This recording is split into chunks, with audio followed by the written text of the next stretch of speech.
આજે રાતે સૂતા પહેલા. આજે જેટલું કમ્પ્લીટ કર્યું છે રાતે સૂતા પહેલા નજર નાખી દેવાની. પહેલું રિવિઝન.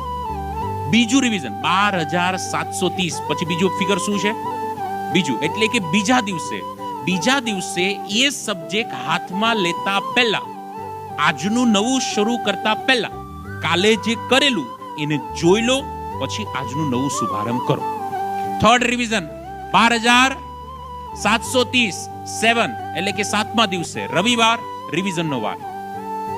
સ્કૂલ કોચિંગમાં ટેસ્ટ હોય પતાવી દીધી, બાકીના ટાઈમમાં માસ્ટર રિવિઝન, આખા વીકનું રિવિઝન, ત્રીજી વાર રિવિઝન થઈ ગયું. પછી આવે 30 મહિનાના છેલ્લા દિવસે, 30 દિવસે રિવિઝન. 5મું રિવિઝન, કાલે પેપર, આજે રિવિઝન કરવાનું. કાલે પરીક્ષા હોય તો આજે 5મી વાર રિવિઝન કરવાનું હોય. તમે કાલે